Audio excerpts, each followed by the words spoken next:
En 1991, Freddie Mercury a gardé un secret qui a choqué ses fans. Le chanteur de Queen était mourant, mais il a caché son état pendant des années. Son corps était faible, mais sa voix restait puissante. Il a filmé sa dernière vidéo en noir et blanc pour cacher son état de santé. Dans ses derniers jours, il a arrêté tous les médicaments, à l'exception des analgésiques. Après avoir révélé au monde ce qu'il avait, il est mort 24 heures plus tard. Aujourd'hui, nous révélons ce qui est réellement arrivé à Freddie Mercury au cours de ces derniers jours. Freddie Mercury est né sous le nom de Farrokh Bulsara le 5 septembre 1946 à Zanzibar. Ses parents, Bomi et Jir, étaient des Parsis ayant des racines en Inde. Ils étaient originaires de la petite ville de Bulsara, aujourd'hui appelée Valsad, dans le Gujarat. Sa famille pratiquait la religion zoroastrienne, originaire de l'ancienne Perse. Dès le début, Freddie s'est distingué. Il est né avec 4 dents supplémentaires. Et plus tard, il a cru que cette structure buccale inhabituelle lui avait donné sa puissante voix. Sa tessiture pouvait aller de la basse profonde à la soprano flamboyante. Il est également né sujet britannique, puisque Zanzibar était encore sous domination britannique. Ce petit détail lui ouvrira plus tard des portes qui changeront sa vie à jamais. Sa sœur Kashmira est née à l'âge de 6 ans. Des années plus tard, en 1969, il devient officiellement citoyen du Royaume-Uni et de ses colonies. Alors que sa célébrité commence à croître, ses premières années à Zanzibar sont paisibles et privilégiées. Son père travaillait pour l'administration coloniale britannique en tant que caissier à la haute cour. Cet emploi a conféré à la famille un statut particulier. Il vivait confortablement, alors que la plupart des autres ne le faisaient pas. Freddie a d'abord été scolarisé dans un établissement géré par les missionnaires, où des religieuses anglicanes lui ont donné des cours. Cela lui a donné un avant-goût de l'éducation britannique. Mais tout cela a changé en 1964. Une révolution violente éclate à Zanzibar. Des milliers d'Arabes et d'Asiatiques du Sud sont tués. Les Bulsara doivent fuir. Ils ont tout laissé derrière eux et se sont enfuis en Angleterre. Freddie avait 17 ans. Le passage d'une île paradisiaque à une ceinture froide et grise a été brutal. La vie n'a plus jamais été la même. Mais le vrai début avait déjà commencé des années plus tôt. Lorsque Freddie a 8 ans, ses parents l'envoient à l'école Sainte Peter's School à Panchgani, en Inde. Il s'agissait d'un internat de style britannique situé dans les collines à l'extérieur de Mumbai. L'endroit était strict. Les élèves portaient des uniformes, respectaient les règles et parlaient un anglais correct. Mais un événement inattendu s'y est produit. Le directeur de l'école a décelé un talent chez Freddie et a demandé à ses parents de payer un supplément pour des cours de piano. Cette petite décision a déclenché quelque chose de grand. Freddie a appris rapidement. Il n'était pas seulement bon, il était doué. Il faisait du sport, jouait dans des pièces de théâtre, peignait et jouait du piano avec aisance. Il était silencieux, mais jamais invisible. Les autres enfants l'appelaient Bucky à cause de ses dents. Il l'a pris à bras-le-corps.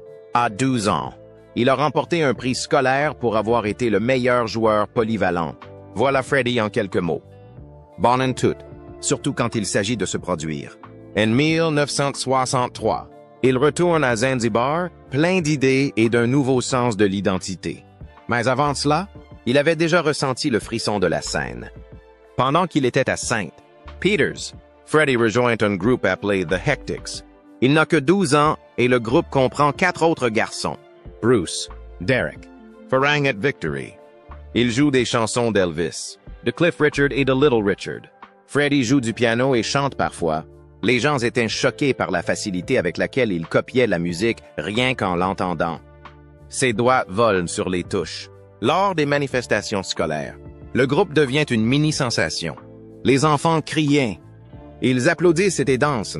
Cette attention précoce a donné à Freddie son premier aperçu de ce que signifie être une star. Mais son style n'a pas seulement été façonné par la musique rock.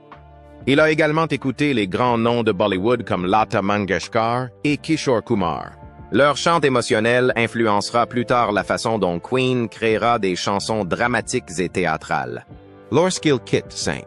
Peter's, il avait déjà passé les examens de piano de 4e année. En 1964, Freddie n'avait que 17 ans lorsque son monde à Zanzibar s'est effondré. L'île est en proie à la violence. Des milliers de personnes ont été tuées dans une vague de haine qui visait des gens comme lui. Des Indians Parsi. Sa famille n'a pas eu le choix. Elle s'est enfuie. Ils ont emballé ce qu'ils pouvaient et se sont enfuis en Angleterre, laissant derrière eux le soleil, les amis et tout ce qui leur était familier. Ils n'ont pas atterri dans le glamour ou le confort. Leur nouvelle vie a commencé dans une banlieue terne appelée Feltham, à des kilomètres du centre de Londres. Les maisons étaient grises, le ciel encore plus gris. Tout semble froid. Pour un garçon qui a nagé dans des eaux turquoises, cet endroit ressemble à un exil. Mais dans ce silence, quelque chose a commencé à grandir. Freddie n'a pas seulement survécu au choc, il a commencé à changer. Après avoir terminé l'école, il a rejoint l'école polytechnique d'Isleworth, puis le collège d'art d'Ealing. C'est là que la magie a commencé. Ealing n'était pas seulement une école, c'était un terrain de jeu pour les rebelles, les artistes et les marginaux. Freddie a trouvé sa tribu, des gens qui ne voulaient pas suivre les règles. Il étudie le graphisme, mais passe autant de temps à rêver de musique. Il a rencontré Tim Stoffel. Le courant est passé entre eux. Ils étaient tous deux passionnés de musique et avaient tous deux une vision plus large que les cours. Freddie a même participé à la création d'un magazine underground qui se moquait du monde du design qu'il était censé rejoindre. Il en veut plus. En dehors de l'école, Freddie tombe amoureux de Hendrix. Dès qu'il l'entend, quelque chose s'allume. Il ne s'est pas contenté d'écouter. Il l'a dessiné, a suivi ses performances, a étudié ses mouvements. Il voulait ce genre de pouvoir sur scène. Il ne voulait pas chanter, il voulait commander. Cette obsession l'a poussé à rejoindre un groupe appelé Ibex. Il n'était pas célèbre. Il jouait dans des pubs et des colocations. Mais Freddie était heureux. Il pouvait essayer des choses, échouer et réessayer. Il devenait quelque chose de différent. Ses oreilles étaient grandes ouvertes. Il s'imprègne de tout. De la voix d'Aretha Franklin aux paroles de Lennon. Il aimait les harmonies des Beatles, mais aussi la sauvagerie d'Elvis. Son esprit était un mixeur, mélangeant la soul, le rock et le glam. À la même époque, il vendait des vêtements au Kensington Market avec Roger Taylor. Ils travaillaient ensemble, traînaient ensemble et riaient beaucoup. Ce travail n'était pas seulement un salaire. Cela lui a donné un style. Il a appris ce qui était beau, ce qui faisait tourner les têtes. Et lentement, il a commencé à se démarquer, non pas en tant que Farouk, mais en tant que Freddie. Freddie Bulsara n'avait que 22 ans lorsque tout a commencé à changer. Il venait de terminer son école d'art à Londres et ne savait pas vraiment ce que l'avenir lui réservait. En août 1969, il rencontre un groupe de Liverpool appelé Ibex. Ils n'étaient pas célèbres. Ils n'avaient donné que quelques concerts. Mais Freddie a vu quelque chose en eux. Et eux ont vu quelque chose en lui. En 10 jours seulement, il a appris toutes leurs chansons. Il a ajouté les siennes et a voyagé avec eux jusqu'à Bolton. C'est là qu'il s'est produit sur scène pour la première fois, à l'Octagon Theatre. Le public ne le sait pas encore, mais il assiste à la naissance d'une star. Freddie ne s'est pas contenté de chanter. Il a ému. Il a ébloui. Il s'est approprié la scène. Le groupe n'avait jamais rien vu de tel. Un membre du groupe a déclaré « Avant, nous nous contentions de jouer sans nous soucier de faire un spectacle. » Mais Freddie a changé tout cela. Bien qu'il n'ait qu'un pantalon et une chemise, il marche comme une rock star. En octobre, Freddie a convaincu le groupe de changer de nom. Ibex devient Wreckage. Le son change également. Freddie commence à écrire davantage de chansons. Il travaille avec le guitariste Mike Burson. Et ensemble, ils créent des chansons comme Vagabond Outcast et F.E.W.A. Ils ont même enregistré l'une d'entre elles, Green, dans l'appartement de Freddie à Londres. Cet enregistrement a survécu et, des années plus tard, il a été publié. Mais Wreckage ne dure pas. Le groupe s'est séparé et Freddie est passé à un projet éphémère appelé Sour Milk Sea. Ce projet n'a pas duré non plus.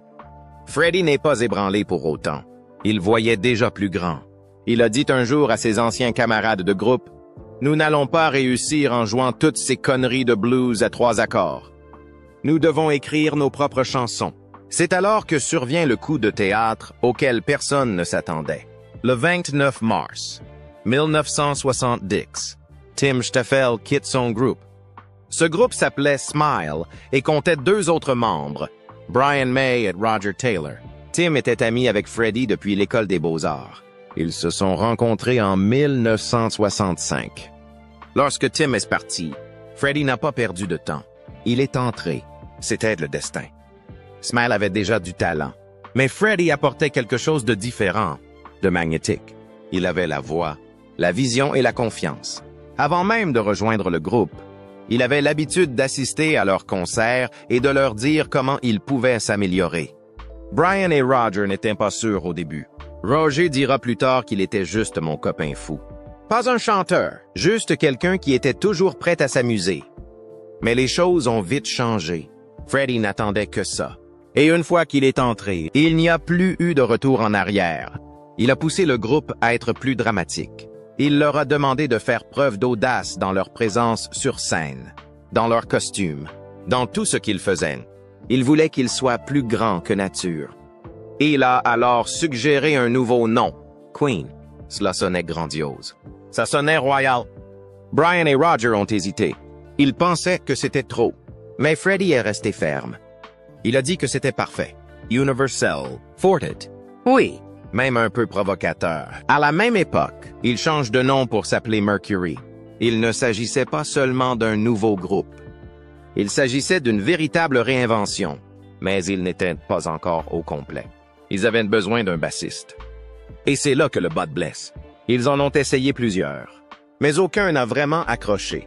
Puis, un jour de 1971, ils ont rencontré John Deacon. Il était discret. Il n'avait que 19 ans, un étudiant, pas tape à l'œil comme les autres. Mais il s'est présenté à la répétition avec sa basse et un ampli fabriqué sur mesure. Cet ampli contribuera plus tard à façonner le son caractéristique de Queen. Il jouait en douceur, restait humble et ne cherchait pas à attirer l'attention. Le groupe a apprécié. Ils l'ont fait venir. Queen était enfin vieux. L'influence de Freddie est allée encore plus loin. Il ne s'est pas contenté de changer le nom. Il a également conçu le logo. Il a utilisé ce qu'il avait appris à l'école d'art pour dessiner un écusson. Il y avait des lions, un crabe, des fées, tous basés sur les signes du zodiaque du groupe. Les lions représentaient Roger et John. Le crabe pour Brian. Les fées pour Freddie lui-même. Il a enroulé le tout autour d'une lettre Q géante, avec une couronne au milieu et un phénix au-dessus. On aurait dit quelque chose de royal, comme s'il appartenait à un groupe destiné à régner sur la scène. Mais leur premier album n'a pas été facile à réaliser. Ils l'ont enregistré au Trident Studio, où de grands noms comme les Beatles avaient travaillé. Mais Queen n'était pas encore très connu. Ils ont donc dû utiliser le studio uniquement pendant les heures creuses, tard dans la nuit, lorsque tout le monde avait terminé. Ils attendaient, puis entraient et enregistraient jusqu'au matin. C'était épuisant. Ils ont continué pendant des mois. Une fois l'album terminé, les mauvaises nouvelles se sont multipliées. Il a été retardé. Ils ont attendu et attendu. Il est finalement sorti en juillet 1973 et les critiques ont été mitigées. Certains l'ont compris. La plupart ne l'ont pas fait, mais le groupe s'en moque. Ils savaient qu'ils construisaient quelque chose de durable. En 1974, Queen cherchait encore à savoir qui il était vraiment. Leurs premiers albums avaient du talent, c'est certain, mais ils se sentaient dispersés. Trop long, trop complexe. Trop de tentatives pour être autre chose. Mais tout a changé avec la crise cardiaque. C'est à ce moment-là que Freddie Mercury a cessé d'expérimenter et a commencé à s'approprier son son. Il a resserré les chansons, leur a donné une dimension dramatique et glamour, et les a faites paraître grandes, même lorsqu'elles ne duraient que 3 minutes. Puis vint Killer Queen. Et soudain, ce n'était plus un groupe comme les autres. Ils étaient le groupe. La chanson a explosé au Royaume-Uni, a traversé l'Amérique et Queen a enfin percé. Mais en coulisses, les choses ne sont pas glamour du tout. Queen est fauché. Laura LaBelle, Trident Studios, gardait la majeure partie de l'argent tandis que le groupe était payé comme des travailleurs à temps partiel. Ils avaient des succès, mais ils ne pouvaient pas se permettre de se loger convenablement. Freddie vivait dans un petit appartement humide et John Deacon ne pouvait même pas obtenir de prêt pour une maison. C'est à ce moment-là qu'ils ont craqué. Après des mois de bataille juridique, ils se sont libérés. Mais au prix fort. Ils ont dû débourser des centaines de milliers d'euros et renoncer aux royalties de leurs futurs albums. Le moment était risqué, car juste au moment où ils se libéraient, ils décidaient de faire leur album le plus cher de tous les temps. A Night at the Opera n'était pas un disque comme les autres. C'était le coup de grâce. Ils ont utilisé 7 studios, ont dépensé plus d'argent qu'aucun groupe britannique n'en avait jamais dépensé auparavant et ont tout misé sur le succès de l'album. Il fallait que ça marche, sinon ils étaient fichus. La pression était écrasante, mais elle les a forcés à viser plus haut. Freddie, toujours le plus audacieux, est arrivé avec un monstre de 6 minutes appelé Bohemian Rhapsody. Au début, cela n'avait aucun sens pour personne. Pas de refrain. La folie de l'opéra. Qui passerait ça à la radio? Mais Freddie ne demandait pas. Il le disait. Il a filmé une vidéo bon marché mais percutante en une seule journée. L'a diffusée et a réécrit les règles de la musique pop. La chanson est restée numéro 1 pendant 9 semaines. Elle ne ressemblait à rien de ce qui avait été fait auparavant. Et cela a fonctionné. Freddie n'a pas seulement changé la musique avec cette chanson. Il s'est changé lui-même. Sur scène, il est devenu quelque chose de nouveau. Il ne se contentait pas de chanter. Il commandait. C'est pas honnête. Jouait comme un homme possédé. Sa voix pouvait atteindre des sommets insensés et des creux déchirants. Il pouvait se tenir devant 20 000 personnes et donner à chacune l'impression qu'il ne chantait que pour elle.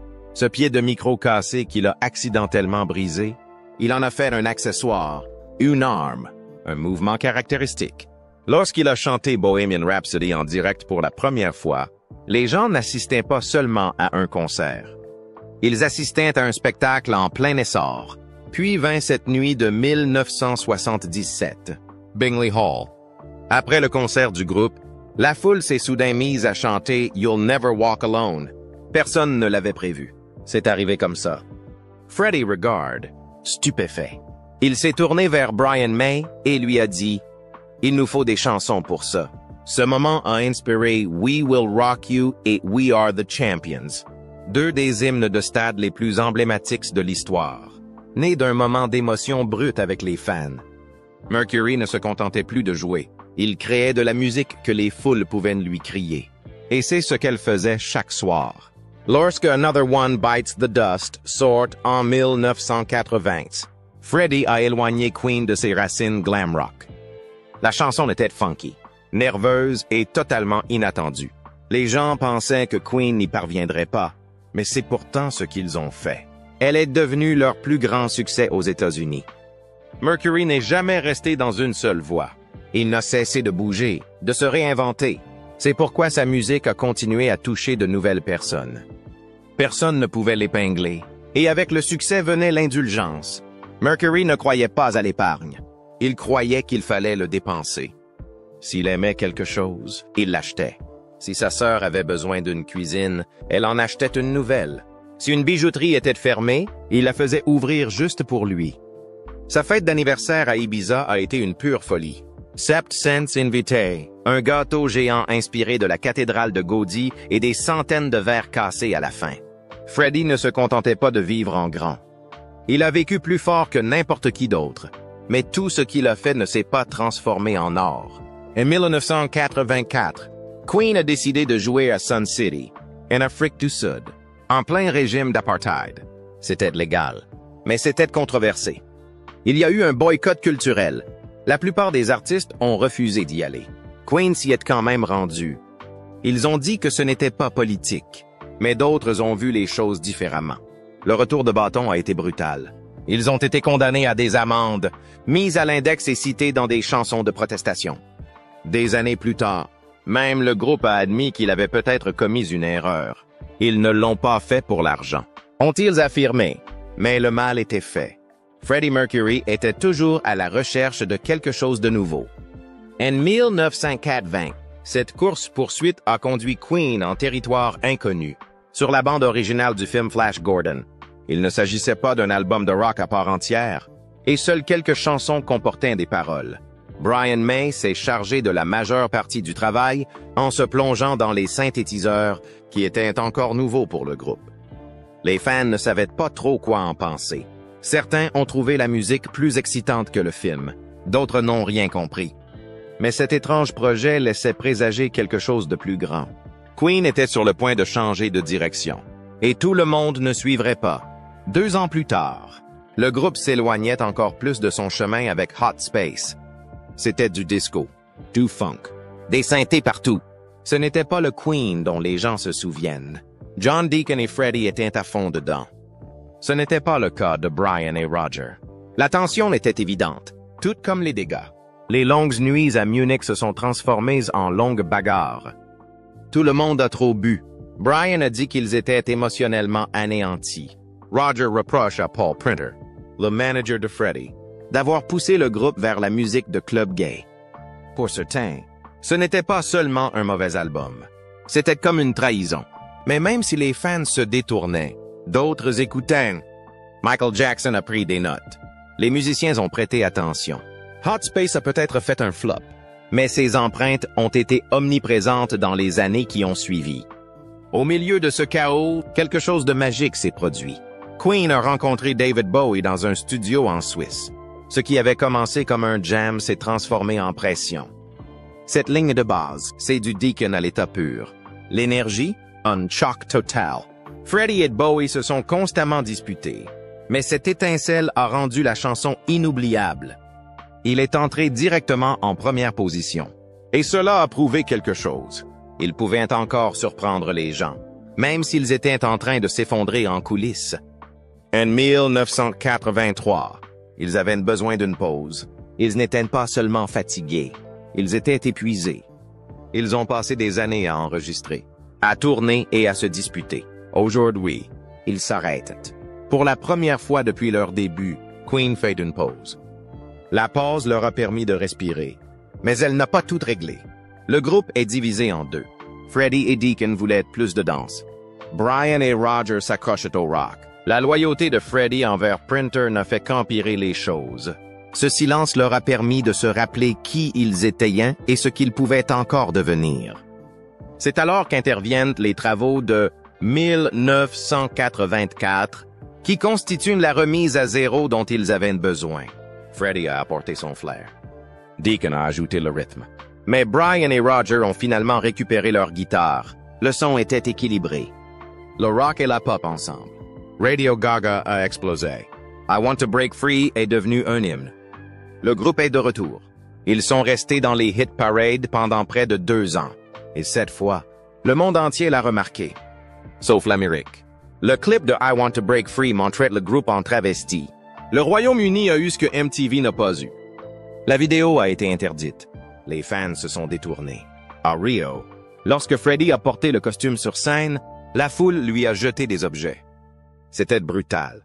Et Queen ne s'est jamais complètement rétabli aux États-Unis après cela. Freddie ne s'est pas arrêté. Il avait autre chose à prouver. En 1985, il sort Mr. Bad Guy. Son album solo. C'est du pur Freddie. Pas de compromis. Tout est lui. Il l'a dédié à ses chats et l'a rempli de rythmes de danse, de ballades tristes et d'amusements insolents. Certains fans l'ont adoré. D'autres non. Les États-Unis l'ont à peine remarqué. Mais pour Freddie, ce n'était pas une question de vente. C'était une question de liberté. Il a passé des années piégé dans la machine Queen. Maintenant, il le faisait à sa façon. Et puis il a fait quelque chose que personne n'avait vu venir. Il s'est associé à une star de l'opéra, Montserrat Caballé. Elle était l'une de ses héroïnes, et d'une manière ou d'une autre, il a réussi à lui faire dire oui. Ils se sont rencontrés dans un hôtel de Barcelone. Il lui a fait écouter une démo en chantant ses parties en fausset. Elle était stupéfaite. Ils ont enregistré Barcelone et c'était magique. Elle mélangeait l'opéra et le rock comme personne ne l'avait jamais fait. Lorsque Barcelone a été choisi pour les Jeux olympiques de 1992, la chanson est devenue un hymne. Ils ont même enregistré un album complet ensemble. C'était audacieux, étrange et beau, tout comme Freddie. Freddie Mercury savait que le temps lui était compté, mais cela ne l'a pas arrêté. Début 1988, quelques mois après avoir été diagnostiqué séropositif, il entre en studio avec Queen et recommence à enregistrer. Il ne l'a pas dit au public. Il ne voulait pas de sympathie. Il voulait juste chanter. Et d'une manière ou d'une autre, malgré la douleur et la peur, il a donné tout ce qu'il avait. Le résultat est The Miracle, un album qui ne sonne pas comme un adieu, mais comme un triomphe. Il a été numéro 1 dans toute l'Europe. Les gens ne le savaient pas encore, mais c'était un miracle à plus d'un titre. Puis vint Innuendo. Au moment où ils ont travaillé sur cet album, le corps de Freddie était plus faible, mais sa voix n'avait pas perdu une once de puissance. Brian May a déclaré plus tard que Freddie leur avait demandé de continuer à écrire des chansons. Il se fichait de savoir à quel point il était malade. Il voulait continuer. Il leur a dit « Vous pourrez finir après mon départ ». Mais pendant qu'il était encore là, il leur a tout donné. La chanson-titre a été numéro 1. C'était audacieux, obsédant et brillant, tout comme lui. In public. Cependant, la vérité devient de plus en plus difficile à cacher. Le 18 février 1990, Freddie montait sur la scène des Brit Awards pour accepter un Lifetime Achievement Award avec Queen. Il n'a pas dit grand-chose, juste 5 mots. Nous vous remercions. Bonne nuit. Son silence en dit plus long que n'importe quel discours. Il avait l'air maigre, il avait l'air fatigué. Et soudain, les rumeurs qui circulaient depuis des années sont devenues bien réelles. Mais même là, il a souri. Il a fait un signe de la main. Il ne voulait pas que quelqu'un voie sa douleur, pas même ses fans. Ses coéquipiers ont déclaré plus tard qu'il n'avait jamais parlé de sa maladie. C'était une règle tacite. Si Freddie ne voulait pas le dire, il ne le demandait pas. De retour au studio, il continue d'enregistrer. Certains jours, il pouvait à peine tenir debout. Certains jours, il ne pouvait chanter qu'1 heure ou 2. Mais il est venu quand même. Les ingénieurs qui ont travaillé avec lui ont dit que ce n'était pas un endroit triste. Il était plein de rire. Freddie a gardé l'humeur légère, même lorsque son corps était à bout. Il n'a pas laissé les ténèbres l'emporter. Lorsqu'on lui a demandé s'il pouvait assurer le chant pour The Show Must Go On, il n'a pas hésité. Il m'a dit « Je vais le faire. »« Chérie !» Puis il a avalé un verre de vodka et l'a fait en une seule prise. Cette performance est devenue l'un des moments les plus forts de sa carrière. En mai 1991, il tourne son dernier clip, These Are the Days of Our Lives, à moins d'y regarder de près. On ne peut pas savoir qu'il s'agit d'un adieu. Le film a été tourné en noir et blanc pour cacher son état de santé. Il portait un gilet couvert de dessins de ses chats. Il a souri, plaisanté et enchaîné les prises jusqu'à ce qu'il soit satisfait. Et puis, à la fin de la vidéo, il a regardé la caméra en face et a murmuré « Je t'aime toujours ». C'était son dernier message. Il savait ce qui allait arriver. Et il a fait en sorte que le monde sache qu'il l'aimait, jusqu'à la fin. Quelques mois plus tard, en novembre, il a pris une décision définitive. Plus de médicaments, juste des analgésiques. Il était prêt. Il voulait la paix. Ses amis sont restés à ses côtés 24 heures sur 24. Il ne pouvait plus peindre. Il ne voyait plus bien, mais il riait encore. Il partageait encore des souvenirs. Le 22 novembre, il a demandé au manager de Queen de faire une déclaration publique confirmant qu'il était atteint du sida. À 20 ans, même, la nouvelle tombe. À ce moment précis, Freddie Mercury, allongé dans son lit, s'arrête. Son assistante a dit qu'il ne l'avait pas vu aussi détendu depuis des années. Le secret avait disparu. Le combat était presque terminé. Moins de 24 heures plus tard, le 24 novembre 1991, à 18h48 exactement, l'affaire est classée sans suite. Même, Freddie Mercury est mort. Le monde a perdu une voix, une légende, et la première star du rock à mourir ouvertement de la maladie, à une époque où même le mot sida mettait les gens mal à l'aise. Sa mort a mis la conversation sous les feux de la rampe. On ne pouvait plus l'ignorer, mais même mort. Freddie a laissé derrière lui un mystère auquel aucun concert n'a pu répondre. Tout le monde savait qu'il avait été incinéré au cimetière de Kensal Green, dans l'ouest de Londres. Ce que personne ne savait, c'était ce qu'il advenait de ses cendres. Pendant plus d'1 an, elles n'ont pas été réclamées. C'est Mary Austin, sa plus proche amie et ancienne amante, qui les a finalement emmenés et elle n'a jamais dit où ils étaient allés. En 2013, des fans ont trouvé une petite plaque cachée dans le cimetière. Elle portait son vrai nom, ses dates de naissance et de décès, ainsi qu'un message en français signé seulement d'un M. Mais elle a disparu peu après, probablement enlevée pour garder